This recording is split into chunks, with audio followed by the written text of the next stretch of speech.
By clicking on this video, there's a high chance or likelihood that you thought to yourself, 2025 is the year I'm going all in on YouTube. I think that's a great goal. However, how you achieve that goal is going to determine what results you'll see. That's why today's department is the YouTube department. And I'm going to be taking over 10 years of experience on YouTube.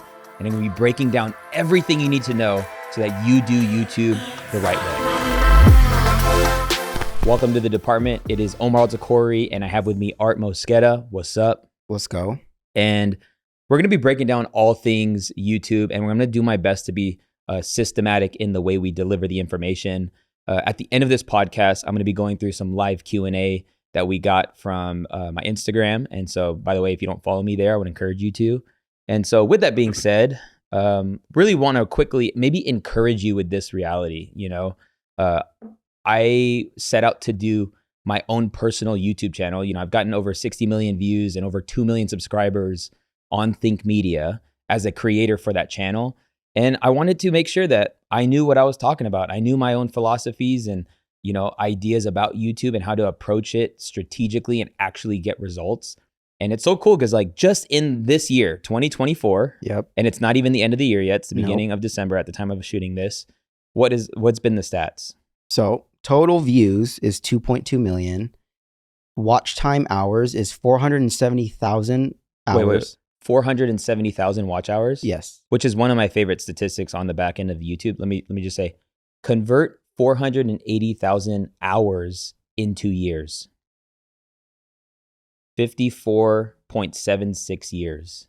54 years. So just wanted, like, as Art's going through this, people have spent over 54 years on my brand. I just want you to visualize the possibility, and we're just talking in just this year. Keep going. That's wild. We gained almost 50K subscribers on the channel. About to break 100K. Let's about go. To. Super close. And then estimated revenue in total for the year was 50K. $50,000 for posting a video a week. Our strategy is one video a week. Yep. And we weren't perfect. No. And so just putting things into perspective, I have a very less is more approach when it comes to YouTube, but this is just 2024 stats, guys. Like, I just want you to be encouraged to know that this is possible. Not that you would get the exact same results. I hope you get better results, but I had Art bring this up because I just want you to know that this isn't theory. I'm not sharing theories. I'm sharing actual strategy and proof. So yeah. Also, 2.2 million views for the year. By the way, 1.8 million of those views, 81% are not subscribed, and 400K of those views are subscribed. Okay, so I think that's a great place to start because I asked Mariella, who's on the team. I asked her where is YouTube going, or where has YouTube been, and where is it going? And let's just start this conversation with this thing, right? What YouTube used to be is it used to be all about building your subscribers. Yes. And unfortunately, it is the measuring, like, I guess you could say the way you measure success is like by the amount of subscribers you had. I literally just cheered about the fact that we're about to pass 100,000 subscribers.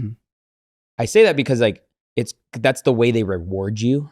Like, it's a cool milestone. It's a cool milestone. And I've gotten a golden plaque for 1 million subscribers. And the thing about where YouTube is right now is it's actually less about subscribers. Yeah. And here is why.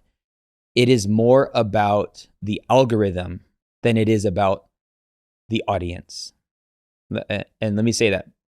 There are probably YouTube channels, this might be one of them, that you do not subscribe to, but YouTube consistently serves you. Right. What does this mean? This means that the algorithm is getting a lot smarter at serving certain kinds of videos to certain kinds of individuals. And if you do the heavy lifting as the creator, you make it easier to be discovered, which poses the biggest opportunity, in my opinion, in the history of YouTube, is that small channels can get discovered.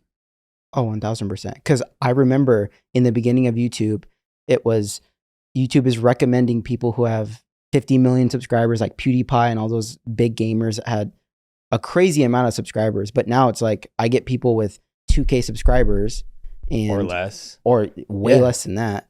And we're gonna talk through like if that's you, like maybe you feel like your channel is small now. Mm-hmm. What can you do to make sure that when YouTube promotes your content, how do you get that click? Right. But yeah, I think at one point it was all about the subscription feed. Mm-hmm. Like you would go on to YouTube, and I remember that. I remember my own human behavior. I go on to YouTube, I click subscriptions and see what have my subscribers, or the people I've subscribed to, what have they released? Yes. Where the platform is kind of gone is kind of like at the homepage. And the homepage is just based on the content you watch, which is funny because if you're a parent, it just jacks up the whole thing because we just watch all the random stuff because of Ruby. But the homepage is now the place. And so if you didn't know this, the way your videos get discovered on YouTube are kind of, I would say, one of 4 ways. There is suggested or browse. That's one way. Suggested or browse, meaning you show up on the YouTube homepage. I prioritize suggested and browse for this podcast. Yep. The second way is recommended. Recommended is when you come up at the end of somebody else's video, or you're shown at the, if you're on a computer or a phone, your video is on the same page of somebody that shares similar information to you. So like that's what's cool about the YouTube backend. When you post content consistently, you get really good feedback from YouTube. And on YouTube, you could see who your audience is also watching. That means that your content is being served next to these creators. Yeah. And it's really cool because like there's been times where people are also watching Myron Golden. With people are also watching Ali Abdaal. People are also watching Alex Hormozi. So it shows that this podcast is not too far from those conversations happening on those channels and the audience that desires the information from those channels. Does that make sense? Yeah. Okay, so we have suggested or browse. We have recommended. We have how I actually got my, footing on YouTube, and that is by search. YouTube is a search engine, and you can create searchable videos that people discover you, not because of their browse feed necessarily, but because they were looking for a specific information, and then you show up delivering that information. I've gotten so millions of views, and it is a very strategic way, especially for newer people. No, don't undermine the opportunity to just make the updated searchable video. How to XYZ, right? Okay. And we're going to go into all that, titles and stuff. And then the last that I would think is the most, there are a few others, but they're not really that important, would be external. Meaning maybe you posted a YouTube video in a private community, and then that private community watched the video. You'll see that in the back end of YouTube that like the majority of the views from this video came from an external place, where sometimes you can create a video so good. And I've done this, like, dude, actually in the past, I made a crafting video with my wife. I don't remember. It was like, we were making a backdrop for a thing. It was like the, it was like a golden sequin. Yeah, sequin wall. And then the blog that we got the idea from posted our video on their blog. Wow. And we got over 100,000 views on a video with a small channel because our video was posted on a website. That's external. So it pretty much came up in Google search, essentially. Correct. Google search, or people who actually went to that blog. Gotcha. So yeah, those are the ways to be discovered on YouTube. Hey, Department fam, wanted to take a brief break from this conversation. I hope you're enjoying it as much as I am. And the first thing I wanted to talk about is that, did you know that 75% of the people that watch this podcast on YouTube actually aren't subscribed, which is a high chance that you're not subscribed. So number one, I want to say thank you for listening or watching the podcast. And number two, if you can hit that subscribe button, that would be amazing. The second thing is, if you are an entrepreneur, content creator, or somebody looking to make money online, I want to encourage you to come to this online event called the Content to Cash Challenge. This is a special 5-day event that's going to give you access to the system I use in my business to make multiple 6 figures with my content. If you've been desiring to either get your business and brand more exposure, grow a YouTube channel, whatever it is when it comes to video, I would encourage you to jump into the Content to Cash Challenge. We'll be sure to post the link to the challenge down in the show notes or the description. And I want to encourage you to jump into the VIP experience. This will give you access to a 1-hour Q&A call every day of the challenge. This will guarantee myself to answer a personalized question you may have. So I'll see you on the Content to Cash Challenge. Now let's jump back into the conversation. What I'm hearing is, more than ever, it's easier to be on YouTube, technically, because YouTube is pushing people that are specifically for you. Yeah, because YouTube is trying to... Regardless of numbers. Right. YouTube wants to satisfy the viewer, period. Right. Like if your time on platform is pleasurable, meaning like you enjoyed your time, chances are you're going to stay longer. Sure. So that's why they prioritize, specific content, specific creators that have a very dialed in niche. Right. It makes it easier to suggest your content to a person. Yeah. Like for example, like watches.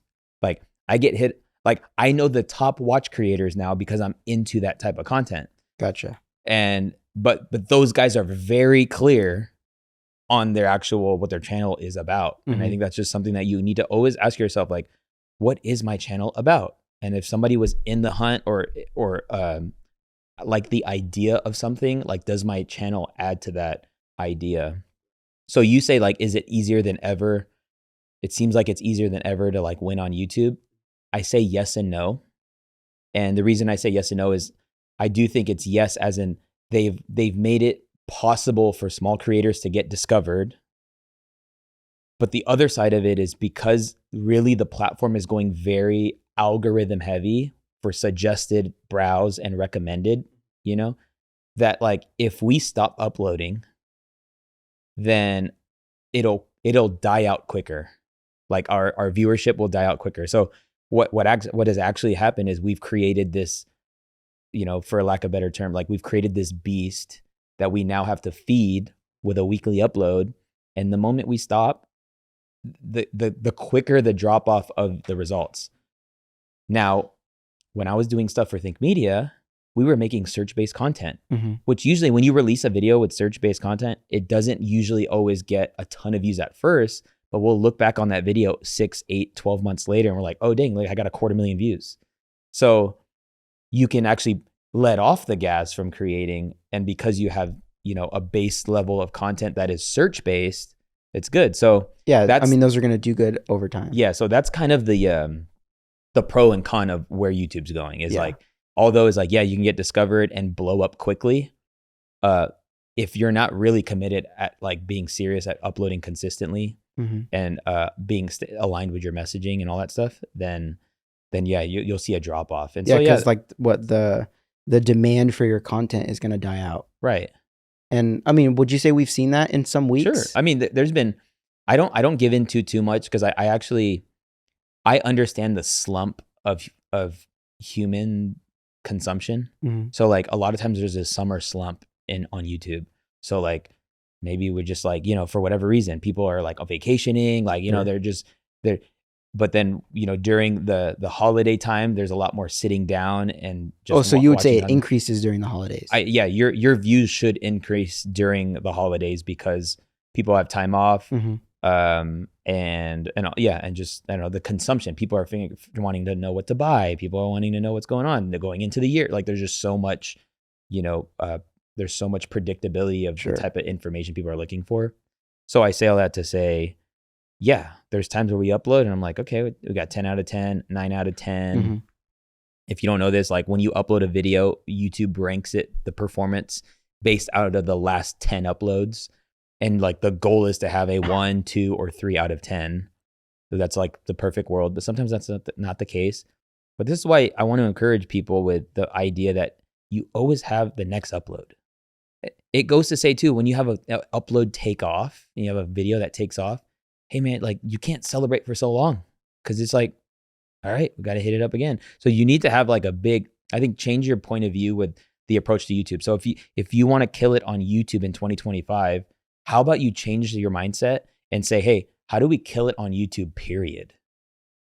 Okay. So if that's your approach, then you're not going to dwell too much on each upload, whether it performs really good or bad, because it's like the whole idea is just to keep it going and be consistent, Sure. intentionally consistent.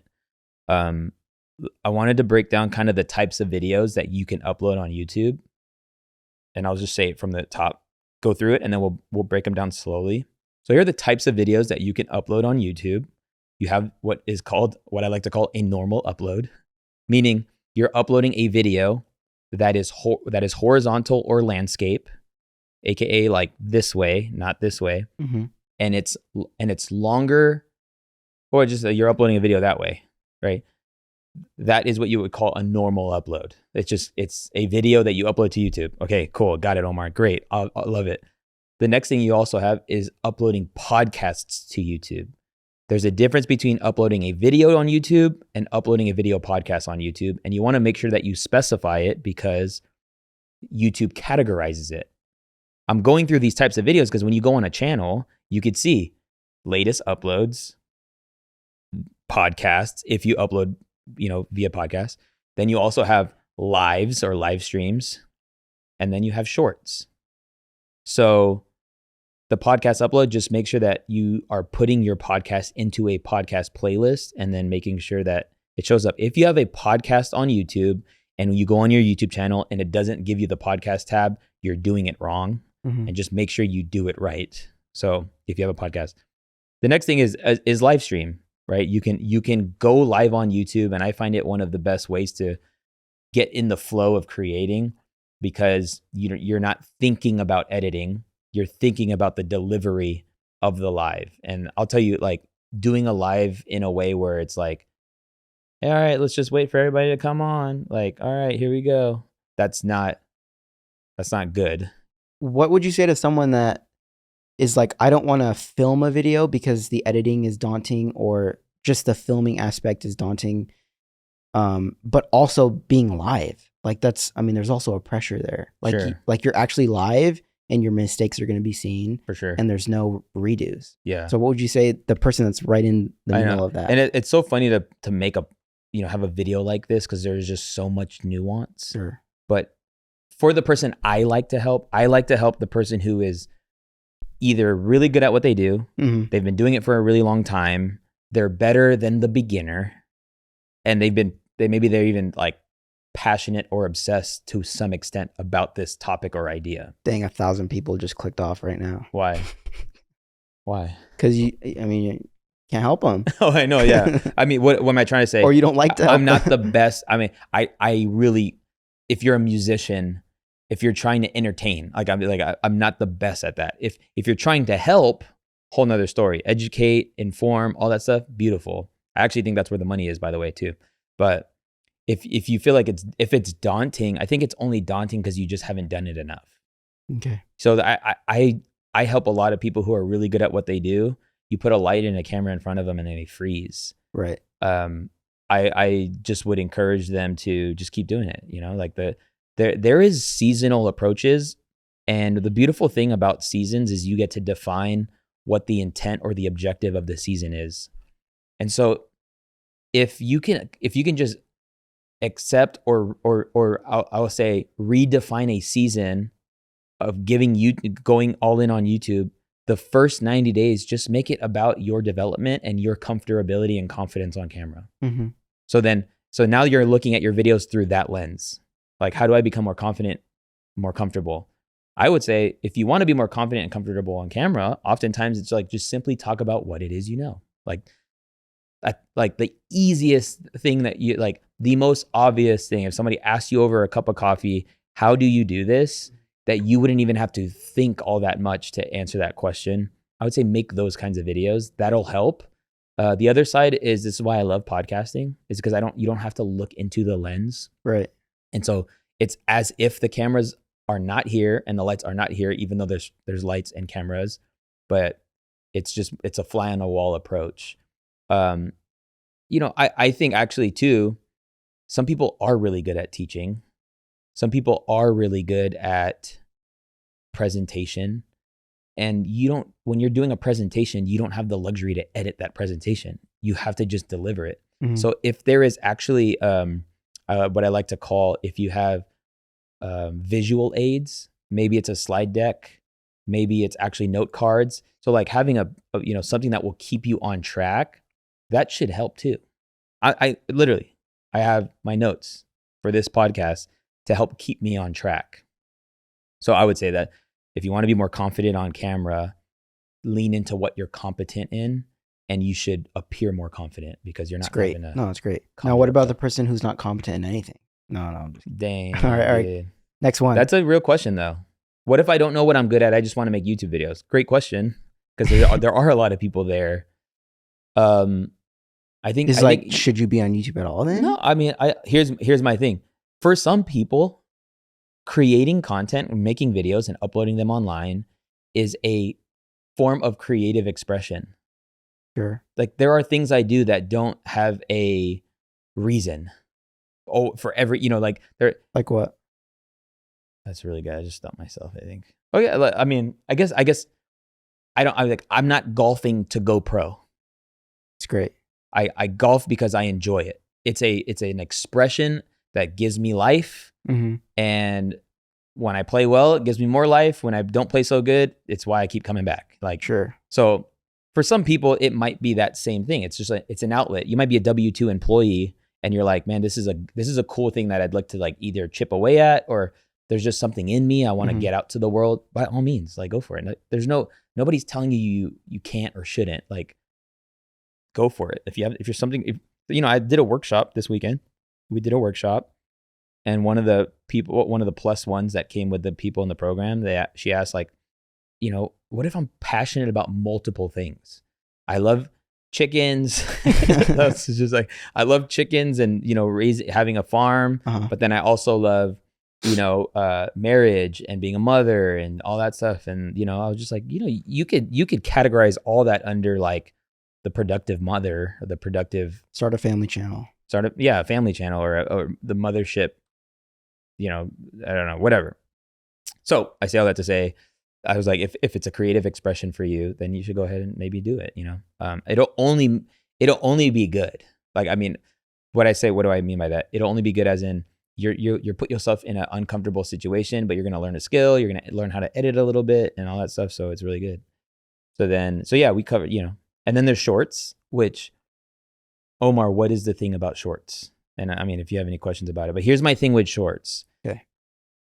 I'm a firm believer that if you want to prioritize YouTube shorts, then have a YouTube shorts channel. I find it very rare that somebody is killing it 360 on YouTube with long form, shorts, live, like just doing it all, right? And for those people that are killing it, like content is their business. They have a media company and it is about mass viewership. But the reason why I don't upload shorts on this channel is because as the creator of the content, I get to determine the expectation for the audience. And so if I start uploading very short content, like YouTube shorts, then people will discover me, but they discovered me in a 30-second reel. Why would they watch a 1 hour and 20-minute episode? It's going to be that's a very like small reality, or like a very, what is it? Like that number is going to be way off. So I would prefer, having a shorts channel and then having a channel where you upload your long stuff. And then, yeah, I mean, that's interesting because oftentimes, maybe this is just me, but I found myself when I see a short that I like or it was interesting, I find myself going to the short section and seeing more parts of it or seeing different versions of that short instead of like going to their videos and watching their videos. And this is where we get it wrong. It's like many people get it wrong when it comes to content, and it's very self-imposed content. What that do I mean? Hook. Sorry, nothing. Like why aren't people watching my short and then being persuaded by watching my short to watch my long? Like, well, it's because human like psychology, when we hit a short, we're not looking to sit down and watch anything. We're looking to literally just brain rot. Yeah, brain rot. Is that what it is? That's also a new word. Say? Yeah, it's a new word. I would say, yeah, like, just scroll and we don't want to turn on our brains. When people watch long form content, you are more engaged. It doesn't even long form entertainment content. Okay, wait. What would you say real quick to someone like Myron Golden? I would say his shorts are still very rich. They are. And then his long form content is very rich. Mm-hmm. So what would you say is like the difference for him? Yeah, I mean, his approach is building his, overall personal brand, like collectively. And I think he's landed on what? Would you say watching a Myron short actually could lead you to click on one of his videos because his shorts are so rich? Probably eventually, not in the moment. Okay. Right. So I think because his shorts are so good and that not everyone can communicate this good. So that's the other side of it. But because his shorts are so good, it probably plants a seed of, all right, at some point I will watch a thing. So would you say shorts are a good subconscious marketing play? I think so, but again, I would actually advise Myron to upload them on a separate channel though. Oh, okay. So it doesn't even still at his level. Yeah, because even the data is wonky. 1000%. So when I was at Think Media or when I was doing content for them, when shorts got released and we started experimenting with shorts and we got viral shorts take off, that number that we read, like when it's like 20 whatever wrap up, it was like astronomically high. Right. But then the watch time super low, and then the revenue super low, and it's just like it made everything dirty. It made dirty data is what it made it. Sure. So like I believe we could probably have 200 to maybe 300,000 subscribers if we leveraged all kinds of things, because like some shorts would have went viral and would have caused people to subscribe. But again, they're subscribing because they like the short, and so I want people, every one of these subscribers, I know they subscribe because they love the podcast. Because they sit down with you. At least 15 minutes, 20 minutes, so. By the way, subscribe. We're 5K away from 100K. Yeah, we're pretty excited about that. Pretty cool. And so, yeah, when I told, like, there was a time where Myron was going like a lot of uploads, and I was like, what happened was it made it from someone who just loved clicking every single upload. When you did it once or twice a week, it was just I was like, dang, I just watched one yesterday. Like, so, to each his own, everybody's got their own. This is why I don't prescribe just one way of doing something. I'll let you know my way and tell you what I've learned and what I know I'm missing out on by not doing it another way. It's a very, holistic approach. But so I didn't want this to make this about shorts, because shorts in and of itself can yield its own hour-long conversation. All I'll say is the reason why I don't upload shorts is because I have I just have a patient and very big picture approach on my channel, because I understand not all viewers are created equal, not all listeners are created equal. But if I'm getting people to hang out with me for a very long time, that is a high quality listener. And if we're talking about building influence and you're not trying to blow up quick. Yeah, I'm chilling. So those are the types of videos. Should we go into how to film first, or the basics of YouTube growth? I think how to film first, because that is a big objection for people, is like editing, filming, lighting, all that stuff. All that stuff. All right. Omar, what camera do I film with? Is my phone okay? Or is, quality is such a big thing nowadays, but I don't have a camera. Sure. Okay. So, maybe you've heard me teach this before. Maybe you haven't. That's why I'm going to do it again. So I break down the filming process with essentially a checklist framework.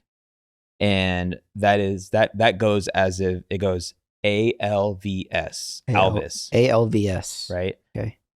And it actually is in the order of importance of what matters. Here's what doesn't matter. I'll say this. What doesn't matter is technically how you look and how you sound on video. Like, because we're so self-consumed and we care so much about it. I chose this angle, by the way, because it's way more prettier than your angle.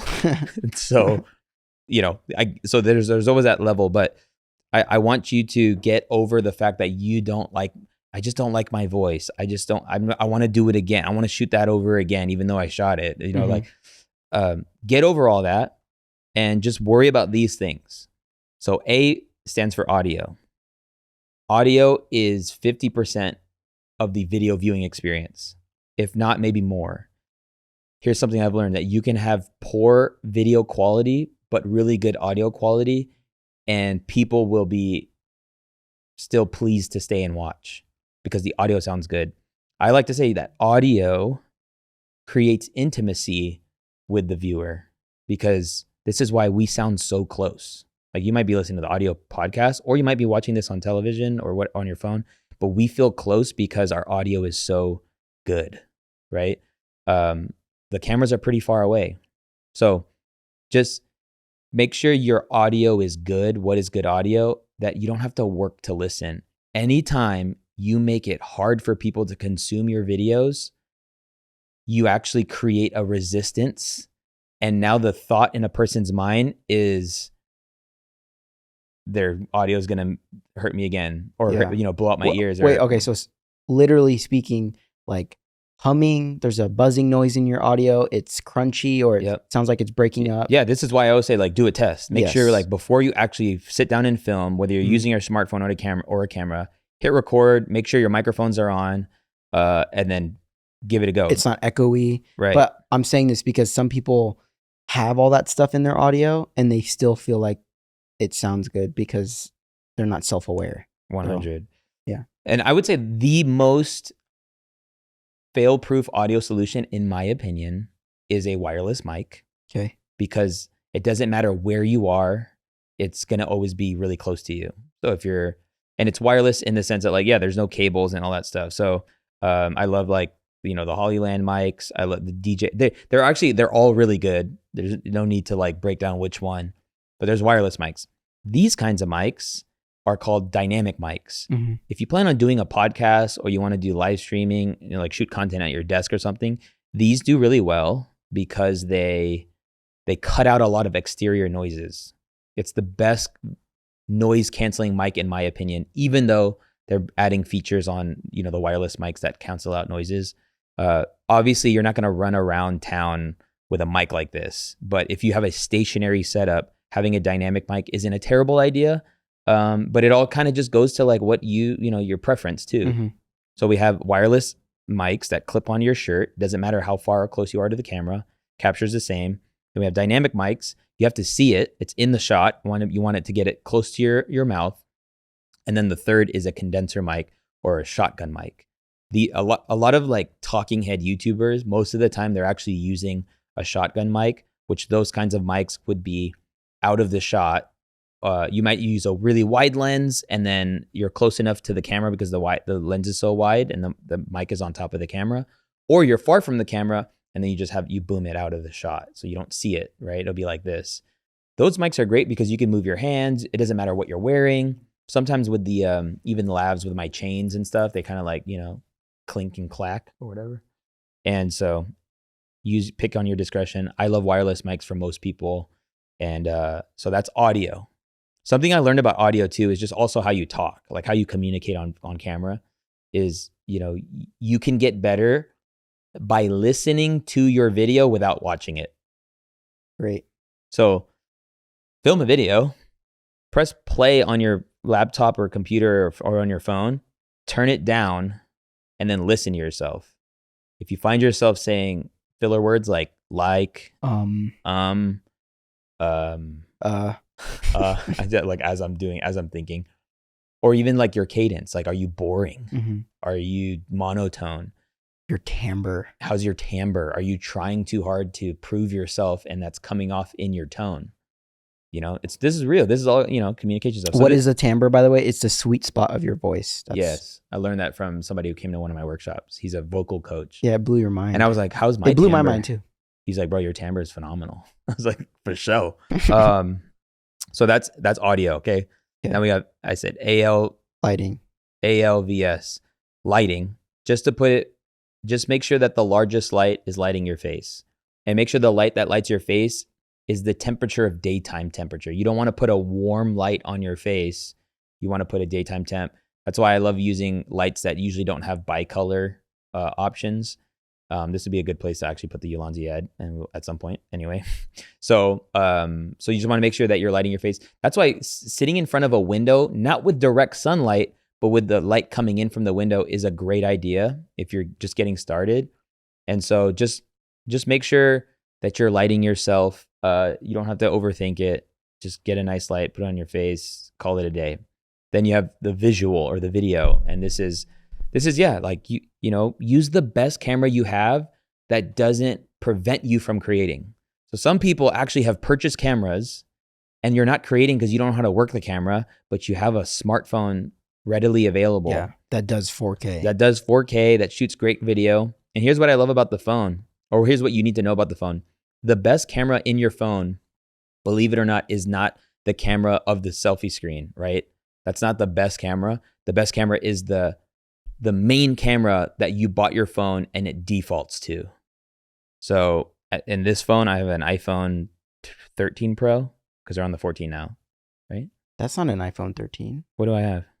Isn't that a 16? You upgraded. Oh, no, I didn't upgrade. So you have the USB-C 15. port, yeah. Okay, so it's 15. Okay, so like the 15, yeah, it's the lower lens. So if I turn my camera reverse, I look into that lens, and that's how I create. They actually make some wireless monitors if you want to see yourself. And you know, if you want to be a phone creator, which you know you don't have to think about it too much, it's great. You can crush with your phone. Just don't overthink it. You know, there's a ton of content that I made for Think Media that will help you with this stuff. And then the S is kind of like putting it all together. It's kind of like the setup and the studio, and we can even throw editing in that conversation. But here's what I would say. I'd rather you be really good at creating videos that don't need to be edited than create videos that rely on it being edited. So, and I know this is not for everyone, but the less you have to edit, and yet the content value being really good, I would say like you're on track to greatness because the essentials are the essentials. Like editing shouldn't be the reason why your video is good. So if you know, there's AI software there, you know, I think Descript, I think even like Adobe now, but Descript will remove your filler words if you want to do that. You know, if you want to, you know, easily edit, CapCut is probably the best beginner's editing software, and it's free, and the paid version is very inexpensive. We use CapCut for several different things, as far as like, you know, social content goes and things like that. But then again, like people really don't even have to be putting their video in an editing software for them to be like successful. And that's why I love like film. If you want to film videos, film it chronologically. You like, you just from start to finish, because like if you were going to edit it together, all you're doing is piecing together clips and then exporting one big video. And then, or you just deliver it. Like, just deliver the video, and it's okay that it's not perfect. I actually think people will resonate with it more if you do come prepared in some sense and you talk about something, you know. And I would encourage you, if we're talking long form videos on YouTube, don't upload anything under 8 minutes. And I say that because YouTube, once you get monetized by the platform, they'll add 2 ads to your video. If you don't have YouTube Red and you're watching the podcast, you're probably gonna get hit with like 30 ads. I'm sorry for that, but the reality is that's how we made that $50,000 in a year, is because people who don't pay for YouTube Red have to sit through ads, which then we get compensated for that. So the longer your videos, the better. I think it incentivizes YouTube to, you know, push out your video. But there's a way to get more views on YouTube without having to create overly produced content or videos. And you do that by understanding how YouTube works. And so, you know, we'll get into maybe more of the like editing production stuff later on with the Q&A. But you need to understand how YouTube works. Most people that actually show me their YouTube videos, I don't need to watch your video to see that they're doing it wrong. Yeah. Okay. And the thing is like we put in all our energy into the meat of the video, when you won't even get people to that point if you don't understand how YouTube works. And so how does YouTube work? YouTube works, I'll just say it like this. YouTube is not a video platform. It's a packaging platform. And it's not about the video you make. It's about how you package the video you make. I had a pastor text me that has a podcast, and he asked me, he's like, hey, what do you think about this video topic? Because he thought it was the topic. I told him, no, that's the answer to a greater, better, more attractive topic. So he could have actually put in all this hard work and do this podcast on this topic he had in mind when people aren't really looking for that information. They're looking for this, and your topic is actually the answer to that. So that is what you call packaging. So good. And the way you package YouTube videos is a collective effort around three things. Okay. Your title, your thumbnail, and the first 30 seconds of your video. I call them the triple T's of YouTube success. YouTube, okay, when you understand these things, and this goes like, don't think, okay, I need to pay somebody to do this. No, you as if you're coming up with videos and you're delivering it, you better know how to do this stuff. Because the more better you are at it, it's like telling somebody, hey, I wrote this book. Can you tell me what it's called? Read it first. Tell me what it's called. No, you wrote the book. Right. What's your book about? You tell me the title. You're the author of it. I don't believe that somebody could name a video that came out of you and your soul and your essence better than you can, but it does take some skill. So when it comes to YouTube, you want to consider what is called click-through rate and average view duration. The click-through rate is based on people who saw your video. When I say saw your video, not click on it, like saw it on their page, whether their homepage or on the side of a video, or when they search something and you came up and you were one of the search results. Based on the amount of people that see that, the click-through rate is what's the percentage of people who saw it and clicked on it. Now, what's influenced by the click-through rate, if you want, obviously, you want a high click-through rate. If you want a good click-through rate or a high click-through rate, you want to make sure that your title and your thumbnail are good. And we're going to talk about what makes a good title and thumbnail.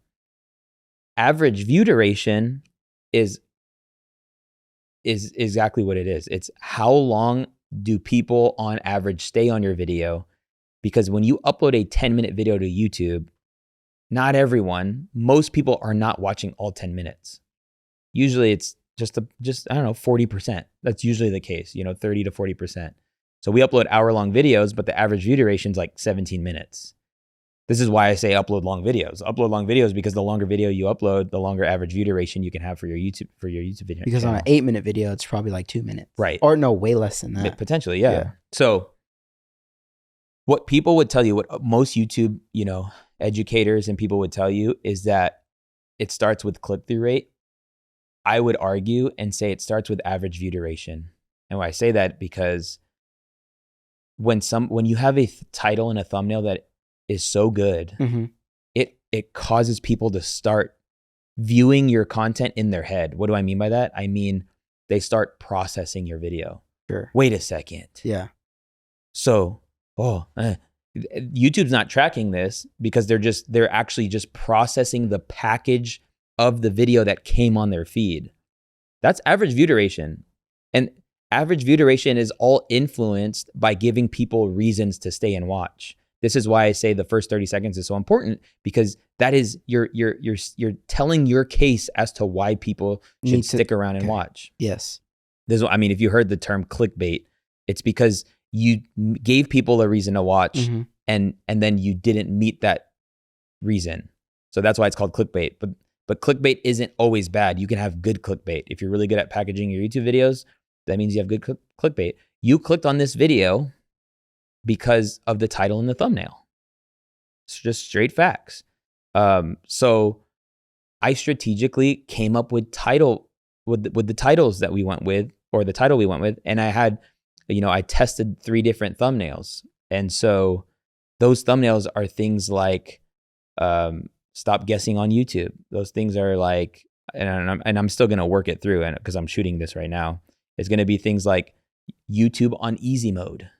Ooh, that's good. It's going to be things like, become YouTube rich. Like, because these are desires that people want. So let's back. So that's click-through rate, average view duration. Yep. And you just want to keep that in mind, because these are things that YouTube tells you in the back end. And I might be losing you here. It's like taxes. You just need to hear it over and over and over and over and over again. So let's talk about titles very quickly. What makes a good YouTube title? the simple way I would put it is it's easy to read. Okay. Like, it's easy to read, like an article headline. You know, when you pick up a newspaper or when you go on whatever, abcnews.com or whatever, you know, you read headlines, and the reason why you easily read them is because they're easy to read, right? Omar, okay, bro. You okay, bro? I mean, give an example of one that's like not technically easy to read. It would just be the case sensitivity isn't there. Okay. Like, it's just inconsistent. Maybe you have some capitalized letters and some lower capitalized letters. It's not a complete thought. It's like Vlogmas day 1. Right. As opposed to save 25% on Target this year. So it's not only easy to read, but it's like people want context. Sure. Like Vlogmas day 1, there's no context there. Right. Yeah. And so again, back to like making people work. Mm-hmm. If that landed on somebody's feed, you're just like making them like, wait, what? Vlogmas? What? Okay. Day 2. Okay. Like, they're just working in the wrong way. Sure. Okay. So give me something. Like, let's just say you started a podcast or you started a YouTube. What would you like make it about? Let's say golf. Like, okay, perfect. Like, I want to start a golf channel. Maybe you want to start a golf channel. Okay. I would search golf, and this is why I love using Google for YouTube tips. Golf tips. Okay, wait. I just pull up YouTube, and this is my homepage. Yes. I'm going to read you this title and just determine if it's not good or good. Okay. Grandmaster Robert Vogel shredding at Terran Tactical. I have no idea what that means. Right. So that's a terrible title. So do you subscribe to this guy? No. Okay, so this guy had the opportunity to get your click. Yep. But because his title was like, what in the world does that mean? Sure. You scroll. So now Right. his click-through rate just went down. Yes. Okay, and then, there's this one. Avoid these common mistakes, back to basics. Like, what common mistakes, bro? Like, back to basics, what? And then his thumbnail word is, sentence is know your EDC. Which is Electric everyday. Daisy, Electric Daisy Carnival.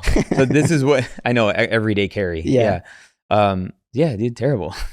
This is so good because hey, my goodness, if you are still listening or watching, I'm here to tell you this is why you have the opportunity right now. Yes. Okay, this might be a good one. I think this is a good one.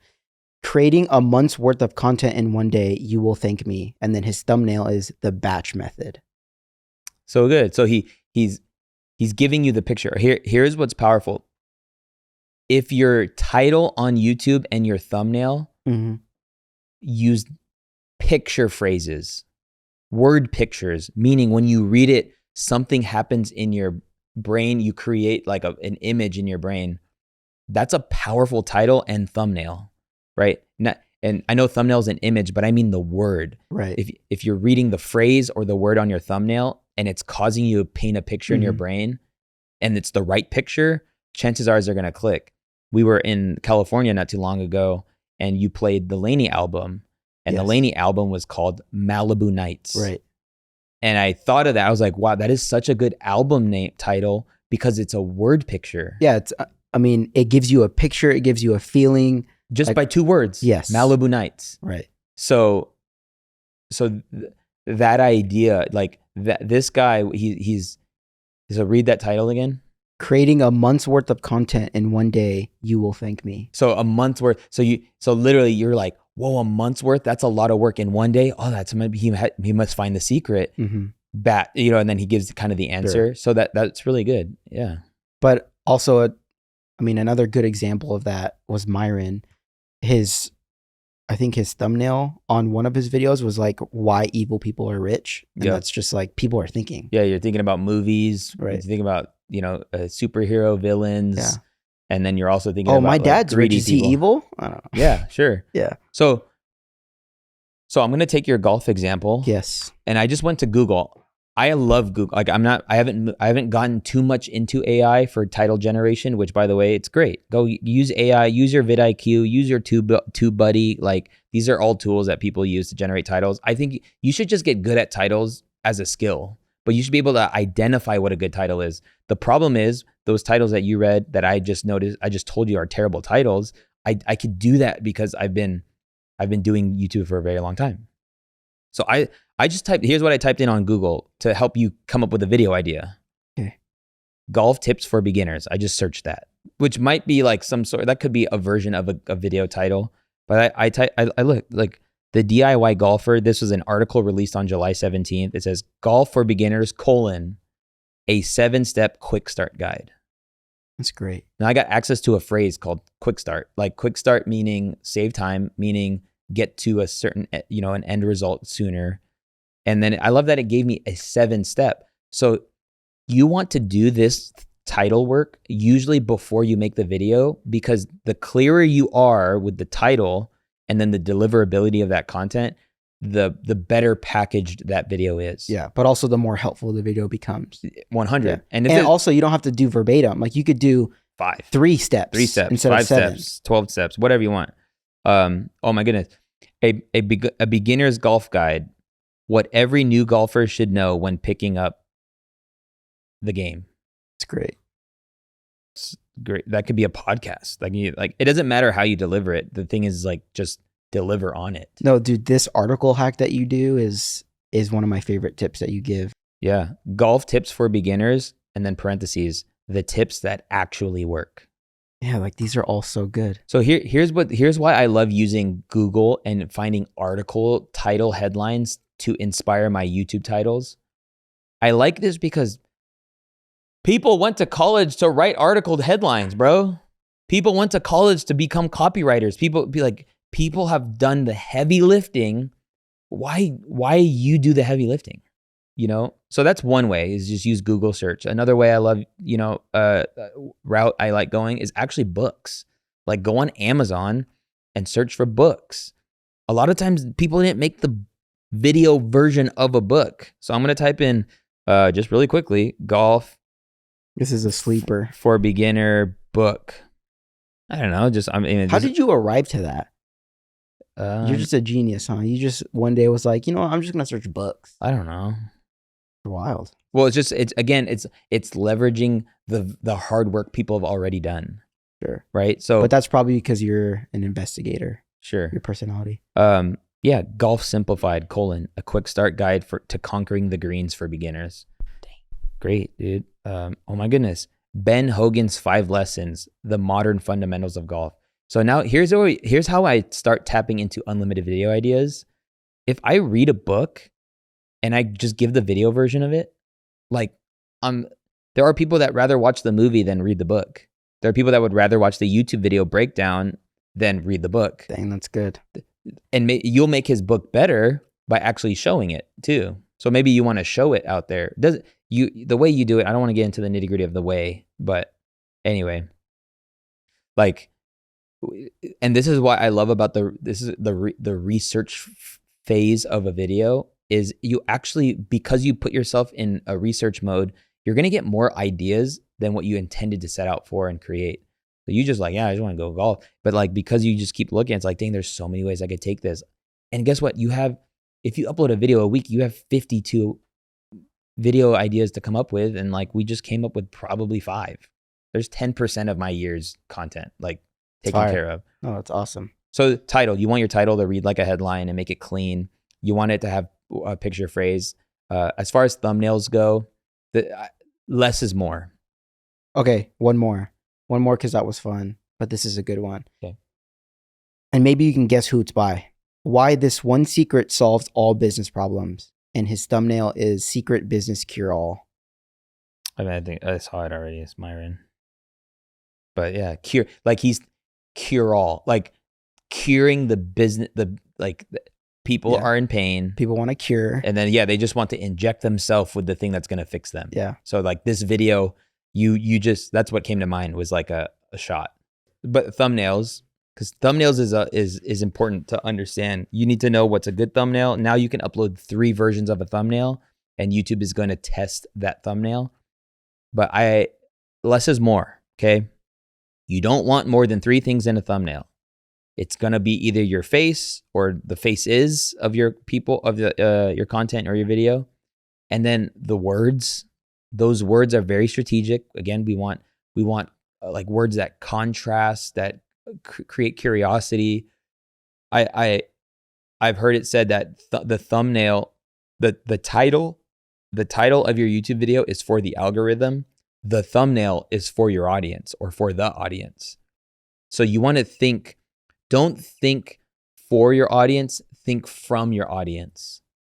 The best performing podcast we have so far is with Chris Do. It was our like 13th or so episode. Yep, 384,000 views. And the title of that podcast was don't just build a business, build a brand. I literally took that title from a Google search, okay? But the thumbnail we went with, it says, forget how it looks. Yep. Which makes you think, wait, what? And I chose that because I'm thinking about the viewer, and most people think branding is website, colors, logos, which I just created contrast to that approach. Forget how it looks. It kind of is like, huh? And then the emotion of this thumbnail is like, it looks like we're disagreeing. Yeah, Chris Do is confused, and then you're more so like smiling, smirking. Yeah, like, so it's like, wait, what? So you don't have to do the YouTube, thing. It's not even the thing anymore. Now it's actually just a smile, or maybe you're just like, I like to say stoic. You're actually not choosing an emotion. You're just like, you just are. Go right now. Give me something to grab. All right. I shouldn't be looking at the lens. No, for the solo episodes we do. Oh. There you go. That's great. So, dude, side note, by the way, it's so weird looking at this video on YouTube and it says 1 year ago. That is a trip. Weird. Yeah. It feels like we shot that yesterday. It does. So, the thumbnail. Yeah. Don't make it too busy. You don't have to put unnecessary information. You don't have to put your name in your thumbnail. You don't have to put, your thumbnail is about the click. It's intended to get somebody to make a connection between the title and what they desire and what the information they're looking for. And then, if you want to get good at this, study. Go to your history on YouTube and look at the videos you clicked on. Ask yourself, why did you click on these videos? Because more often than not, subconsciously, you are clicking on stuff that you don't even realize. Yeah, and you're processing. And this is getting into like psychology, the psychology of people, right? Like, where are people? This is why it's better to make a video about how to make your first $10,000 a month than it is to make how to make your first $11,000 a month. Why? Because just most people are thinking 10K a month. Right. Like so thumbnails. Thumbnails are for the psychology around getting that click, and then the YouTube intro. So we talked about title, thumbnail, and now the first 30 seconds. The goal is you want 60 or 70% viewership or retention after 30 seconds, which means if you're not getting that, then you're not giving you're not giving people a reason to stay. And I have an intro framework that I found just works really well for most educators and info. You have something on your eyebrow. Type YouTube videos. Oh snap! Was it like a dead skin? No, it was just something white. How long has it been there? I don't know. I just noticed it. Dang, dude. You need to use AI to remove it. Then you got to redo the thumbnails. Got to redo the whole thing. Anyway. All right, start from scratch. This department. No, I'm just kidding. So here are the 3 things you want to make sure or consider. I'm not gonna say make sure, everyone's different, because you can just get right into the content. If we're like golf tips for beginners, the tips that actually work, you can just go into tip number 1 for new golfers and just get right into it. I found the consistency of the best performing videos that I've uploaded to YouTube have a strategic framework that I have now come up with, and it's the 3 C's of YouTube intro. I call them actually the confident YouTube intro. And you can be confident in the fact that once you have all these, it's A1. So even when you clicked on this video and the intro of this video, I made sure I hit it all. So the first thing is clarity. Clarity for the people. You want clarity for the people. What does this mean? This means that the video that a person saw, the title and the thumbnail, and they click on it, that you give them some sort of like, okay, I clicked on the right video. Sometimes that could be repeating the intro, or I like to have an educated assumption. What I mean by that, so if we're doing the golf tips for beginners, you're like, So you just picked up golf and you're hooked. Like, got him, you know? So that would be clarity. Like, and look, in just one line, I was able to hit clarity for the people. The second thing is credibility from the person. Credibility from the person. So maybe the first line in the golf, and we're just saying golf example, right? You know, and this is, you do want to make sure that your YouTube intros are kind of like thought through. Think about it. Think about where the people are that are going to watch this video and speak to them. Call them out. Call out the thing that they're dealing with or that they're thinking about. But when we talk about clarity from or credibility from the person, this is from the creator, credibility from the creator. I could, you know, it's like, so you just picked up golf and you had one or two good perfect hits and it just got you.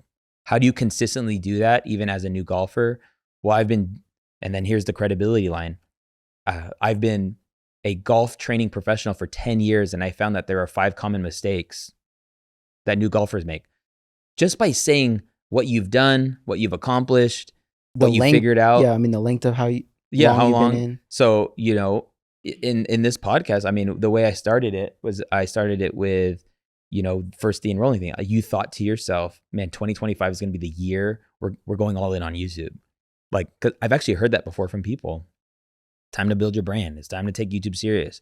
So like, I just wanted to connect and resonate with the pain or the problem that people were actually dealing with. And then I mentioned that in this last year, whatever what we've been able to accomplish.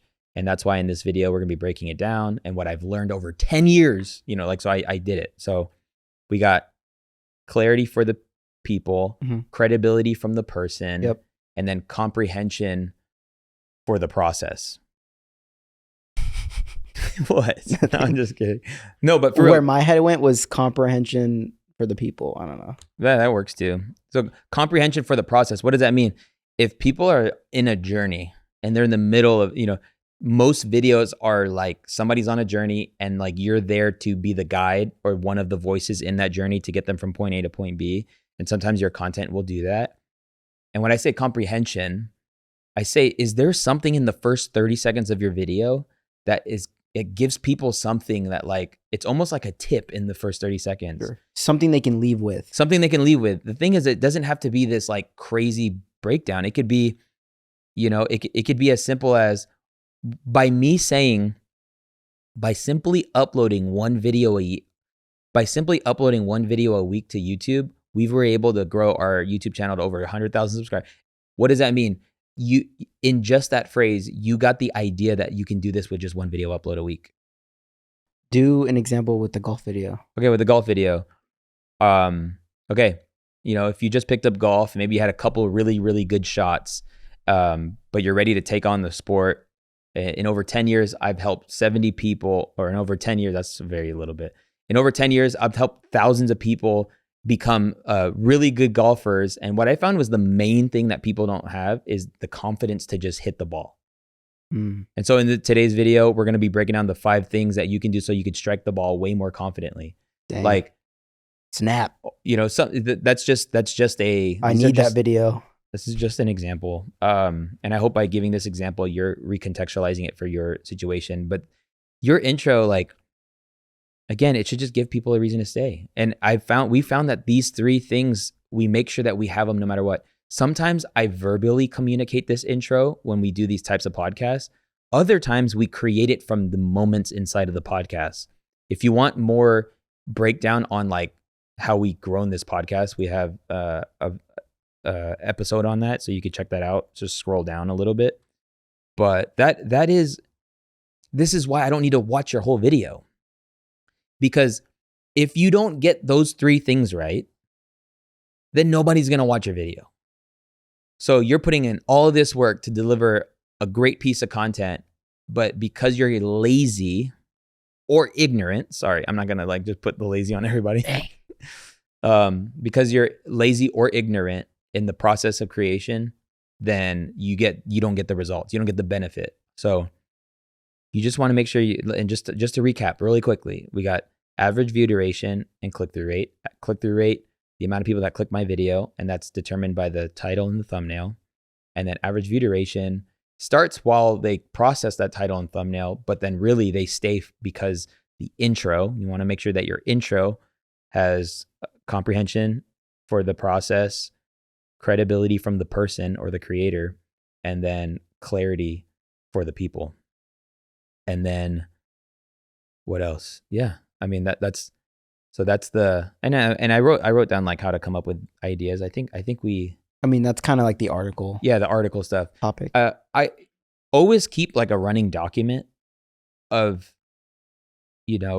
of ideas that come. I found that my best ideas come when I'm in the shower or when I'm sleeping, or like, not when I'm sleeping, but like, yeah, and it's laying in bed. And it's crazy to think that you don't get a lot of sleep and you also don't take long showers. Okay, but like, bro, if you're a guy, like, bro, if that's the if case, you're a man and you take longer than a 3 to 4 minute shower, it's off. I'm sorry. Like, what are you doing is my question. Is it I'm off, or is it I'm just clean and I'm doing what I need to do in the shower? Clean. The longer you spend in the shower does not determine how clean you are. Like, you get fully submerged in 10 seconds when you're in the shower, unless you have like afro hair. So I understand that for those people, it takes some time. But bro, you're sitting in the shower, like, or you're scrubbing stuff that, like, I don't even know why you're scrubbing so long. So like, that's just a different conversation for a different day. All right, before we get into the Q&A part, let's get into monetization. I think it's important that we talk through this. I mean, that's one of the Q&A questions. The shortest path to monetization on YouTube stems from knowing the longest path to monetization from YouTube. Because if you don't know, if your goal is to get monetized on YouTube the traditional route with Google paying you, then it's gonna take long for you to actually like make it worthwhile. I love how much money we made in a year's time on YouTube. But if that was the only thing that I was monetizing with my YouTube efforts, then there would be no way like you could be here, or we can have, help in other capacities and work with contractors. Like, it's just not going to happen. So what is the shortest path to monetization on YouTube? In my opinion, and this is speaking to the business owners and the entrepreneurs, is to promote your products and your services. Now, I don't mean to like hard sell those things, but I do mean that maybe you have an ad read. Maybe you ask people, just take a short one, sponsor your own videos and have a link in the description on how people can work with you or buy something from you. And this is great. And so I think a lot of people go into YouTube, and it's fine that you can go in this way. Cause my thing is like, don't go into YouTube like trying to like necessarily make money, because it's more than that. It's helping people. It's influencing an industry. It's getting people a result quicker. So it's so much more than making money. But if you're in the process of helping a person, chances are you also have been positioned to profit from that problem, right? And so I found that sponsoring your own YouTube videos and then sending them to either your website, maybe it's book a call. That's probably the shortest path, is book a call. Let that be a 15-minute discovery call, and let them know about your services based on their problems. I found also, giving away something in your YouTube videos, if it makes sense. If you have something to give away, we have a gear guide that has grown my email list by over 10,000 emails and people. And now I get to reach those people in email off platform on YouTube, all because I created a resource that would help them. So yeah, I actually think making money on YouTube is so easy. There is several people in our coaching program that with under a couple 100,000 or a couple hundred subscribers are making 6 figures on YouTube. We have a case study where one of the girls, she has 13 subscribers. I'm sorry. I had that wrong. I had that 3x'd. 13 subscribers, and she had a client, like a 30K client from 13 subscribers. And then we have Brent, who just came on the call last week, and he was like, yeah, dude, you just made 30 grand last week on YouTube. He's like, I only have like 186 subscribers. I'm like, let's go. How is this even possible? It's simply because they have an offer that makes sense to the content that they're creating. So think about that thing, and also just understand the power of YouTube in that. Like, if you're an entrepreneur and you do YouTube the right way, you have such an advantage, because people are spending so much time with you consuming your long form videos. There are people who have been on this podcast that I know of, because they're like, a lot of times they become friends. Mhm. They've been on this podcast. Let's take, I think Rory, for example. I will affiliate his offer. So that means he comes on my YouTube channel, he sells his product, and he sell it very nonchalantly, or very like, he just, he did a great podcast. And if you resonated with him and his message and his services, then you probably click the link in the description, which was a customized link. I think I made around $6,000 to $8,000 from that conversation just because we affiliated. But I think that percentage is a percentage of a thing. So let's just say it was 10%. Dude, homie made 60 grand just coming on the podcast. This is the power of long form content. That, like, with one conversation. And the thing about co-signing, that's why I love podcasting, is that the co-sign speaks volumes. I've already built the trust because the audience knows who I am. And if they know me and they trust me, now me bringing on, you have like double trust. You don't have to work as hard.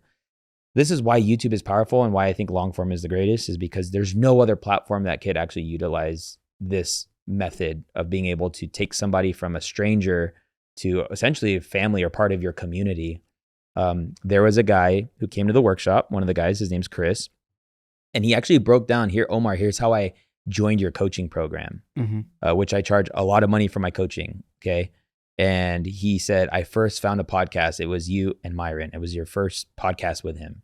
And he's like, man, this guy that's interviewing Myron, there's something unique about him. That's all he thought to himself, right? Just part of it was the humility. Part of it was just the openness to wanting the insight. And so he subscribed, and then went on to watch more of podcasts, and was like, dang, this guy knows what he's talking about.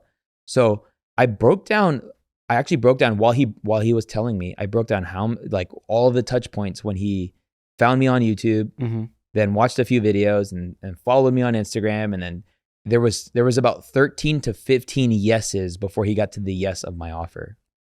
And some people just want it like right away, but you just need to realize that, like, you're building your brand and you can't expedite that, but it just, you're building reciprocity with people. Right. And that's why, like, even there's some people that like want to join my stuff just because I've given so much, to them, with the community service content, which is the Department podcast. So, did I answer the question? Like, how do the different ways to monetize? Obviously you could sell your own, like, your merch, your product. Just know that, like, people aren't going to buy your stuff if you don't give them the reason or the feeling to. And sometimes the way you get somebody the feeling to is by strategically making content that your product or your service aligns with. So this is why when people, like, they're so like, man, I don't know what my niche is. I'm like, what are you going to sell? Like, what do you plan on? Well, I don't want to make money yet. Well, okay, then just make videos, bro. I don't know what to tell you, but if you are making golf tutorials and you maybe a mini course, or you had a local offer, or maybe you flew down and you did 3 lessons, like, chances are, is like, because people spent time with you online, they might prefer to work with you as opposed to anybody else, because they're like, I just got to know you. This is why for real estate, YouTube is powerful, because people are like thinking about moving somewhere. They go on YouTube and then they find a person who just talks about the neighborhood, and they talk about how they love raising their family there, and it's a great place. And it's like, okay, I'm going to work with this person. And they found him on YouTube, and then the house was $1 million, which means you're going to make 30 grand from one viewer on YouTube. Like, who cares about going viral at that point? 100. Okay. Well, on that topic, we'll get into the Q&A. How long has it been? It's been an hour 16. Oh, wow. Okay. This is great. Dude, This is a rich breakdown. I'm here for it. Of YouTube. I'm here for it. I love it. Okay. Q&A. We're going to rapid fire 8 questions. But since you talked about monetization, okay, the context to this Q&A, the question was, why is YouTube hard? So William Brown said, because everyone is selling something. That's why he thinks YouTube is hard. So what would you say to that? It's true. Everyone is selling something. Now, you might be selling something physical, or you might be just selling people on your content. So I don't know if maybe I don't know the context of where he's coming from, but everything we do in life was because we were sold it. Yeah. Maybe he feels because everyone is selling something, he needs to have something to sell and he doesn't. Oh, okay. So he feel like he's not supposed to be on YouTube or he can't. Well, I mean, you could, the people who don't sell anything, but like, you know, but make a lot of money, they sell entertainment value. They sell attention. Okay. So, you know, in the name of being entertaining, they're selling the idea of, you know, hanging out with me. But even like, I mean, I think about even like a Ryan Trahan who makes content that Ruby loves, and I love watching, and he's super entertaining, he's hilarious, but he also has his candy. And every video, because he's doing so much in his videos and he's putting a lot of work in his videos, when he has that ask of like, hey, can you go to Target and buy my candy and let's get my candy up to the thing? It's like, go ahead, dude, have your ask.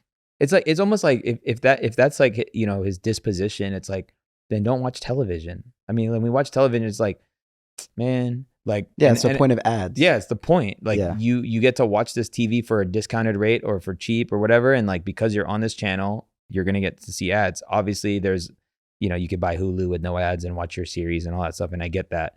But if you watch anything live, usually you're going to see ads.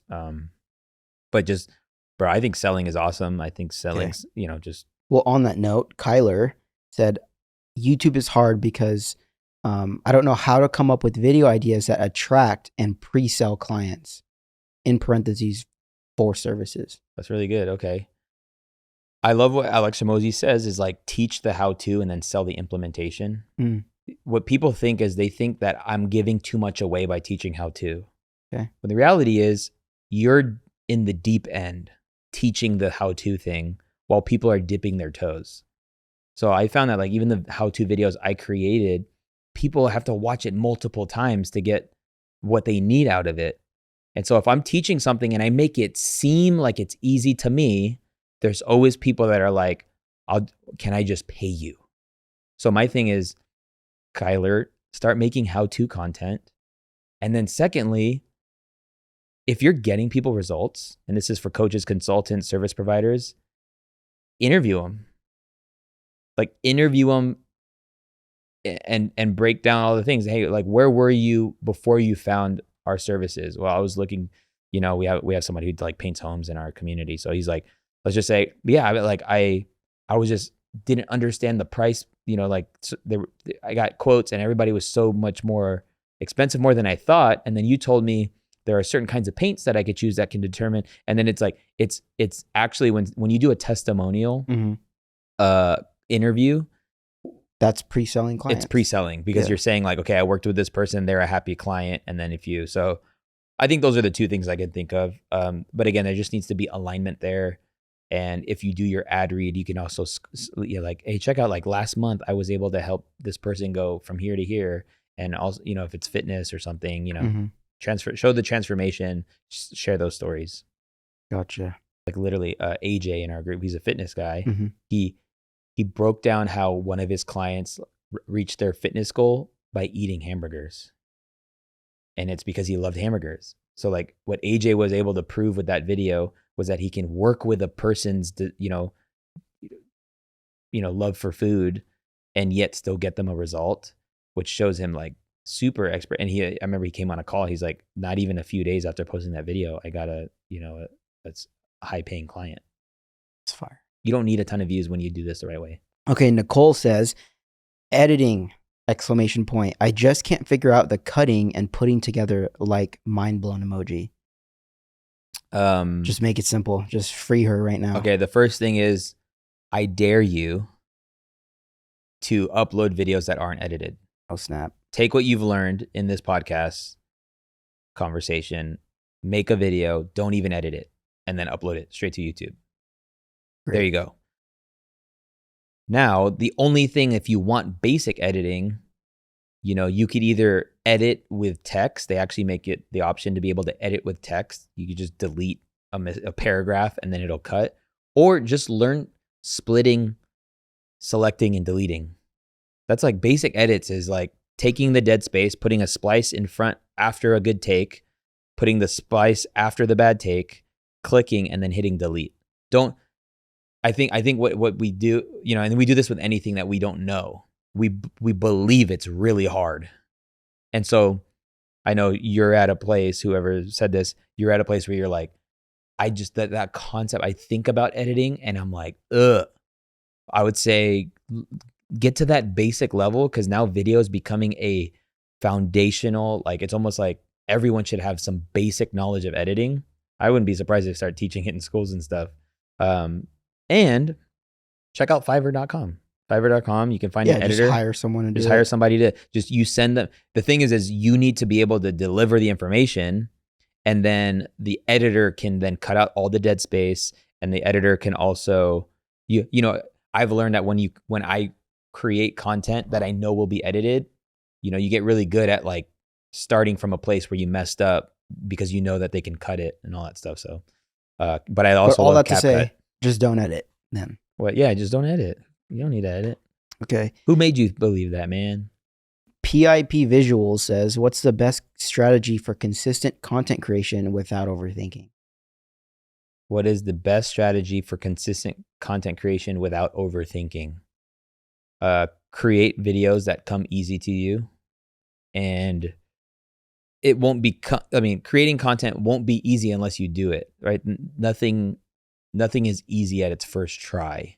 Yeah, but I also think the overthinking part is important. You actually should be overthinking your videos, as in like research. Right, yeah. Yeah, you should be researching your stuff. I don't think the overthinking shouldn't prevent you from creating. Mm-hmm. It should enable you to create. It's good. So leverage, how about this? Use your massive overthinking not on the idea of just making the video. Use it in the planning, and then it'll make the making a lot easier. That was great. Business English coach Nat says, how do you prep and organize long form content? So for everyone, because this is in the world of creative or creating anything, everyone has a different approach, a different way. You have to find your way. That's the biggest thing. Like, not everyone writes the books the same way. Not everyone writes emails the same way or talks the same way. So you have to find your flow. My process comes from my process of creating YouTube videos and planning for YouTube videos comes from the pulse of the people that I'm called to serve. My process for my YouTube video plan comes from the pulse of people that I'm called to serve. And so because I'm giving and teaching so much, I have the benefit of having all the feedback in the world, that I could even throw a question like that up on Instagram and get a lot of response. So just be a good listener, like listen to the people. Like I like to, there's like this type of like category of content I've come up with, and that's conviction-based content. So conviction-based content, meaning you feel in your knower that you're fresh to make this. Mm-hmm. So like, you know, I had two options to create this video with the one that we're doing right now, and do another one. And I told you, here are the options, you know, and I went with this one because of the timely manner. I've heard it enough by a handful of people that they want to take YouTube serious and they're struggling with YouTube and all that stuff. So that's why we went this route. But like I said, just always have a running document to create from. When I'm not inspired, I just create from the thing that's easiest to create. And that's just my process. And Gotcha. so Tone Ross says, YouTube is hard because it's the process of waiting for viewers to show up that makes it hard. Yes. So this sounds kind of like Coach Omar vibes, okay, which is like, just be patient. Like, you're not going to blow up overnight. And if you do, and you're not the right person, you won't even be able to handle the virality. Mm-hmm. And guess what? Your virality is going to be wasted. What if he's been patient for 5 months and it's still not kicking off? Okay, then I would ask the question, what have you been doing to get 1% better with every upload? That's great. Like, are you just checking off a box? Sure. Or are you being intentional with your consistency? If I go to the gym and I go inside and I leave it, and I tell you I've been going to the gym for 5 months, what I'm doing in the gym is actually determining the results I'm going to get. So it's like, how are you working on your videos? And so I would just go back. Are you making videos people want to watch? Hmm. You know, and sometimes that takes a little bit of humility to be like, man, I want to make a video that just says I'm starting over ... and I want that to get 1 million views. But the reason is you found a YouTuber that already has a base subscriber base. Like, I remember Good Golf. They uploaded a YouTube video without a title and it got 1 million views in the first day. Wow. That's all brand. That doesn't mean I can then go take what Good Golf did and then I'm going to upload a podcast with just a period as the title. Like, no, no thanks. Like, it's just not going to work. Right. You know, it'll work to some level maybe at this point, but I'm not going to waste an upload trying to be somebody I'm not. So like, just make content that I'm saying like, just make content that people want to watch, but this is just takes you, friend, to reevaluate what do people want and need. And then just make sure you package it well. Chances are, if you have 5 months of videos and you're not getting results, you might have some good videos in there. Just repackage them. Sure. Put a fresh title now that you got the information. Put a fresh thumbnail. You know, I am a firm believer of like thumbnail consistency, because at some level it's good to be, you know, the people can acknowledge you every time you show up. You know, some people have different philosophies with that. You know, like Chris Doe, they do a different thumbnail every upload.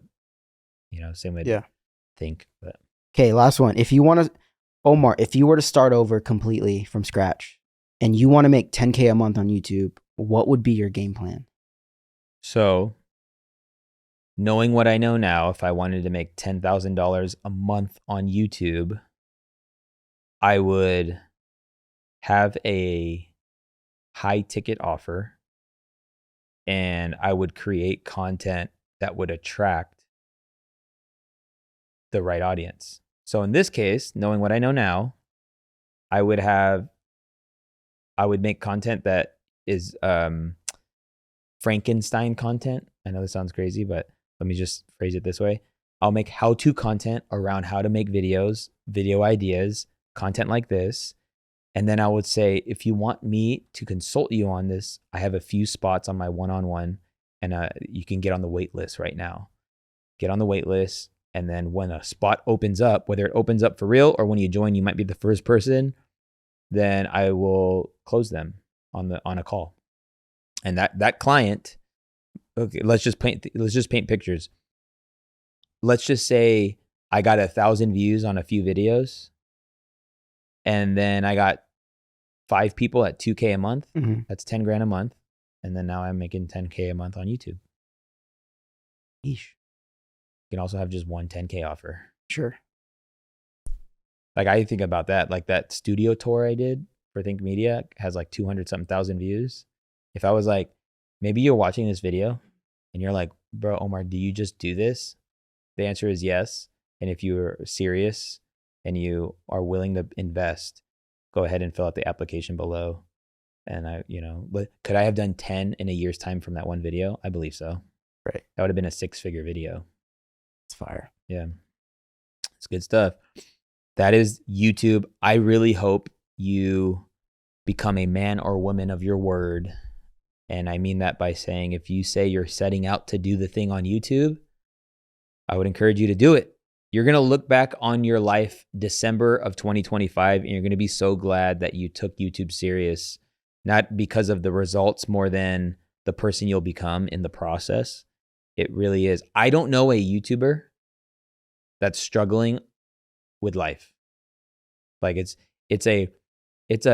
is a journey worth going down because of the return on your investment, both in fulfillment of helping a lot of people, both in meeting new people, opportunities opening up because you become the go-to person, maybe in your industry or what have you.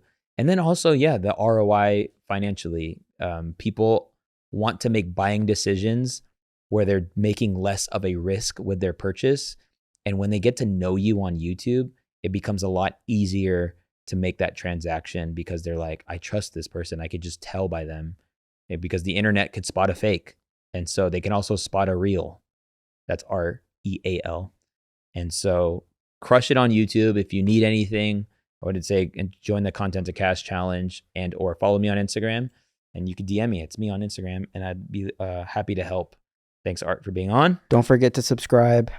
And hope you have a blessed 2025. Let's go. Let's go. Dude, it stopped recording 10 minutes in. Imagine.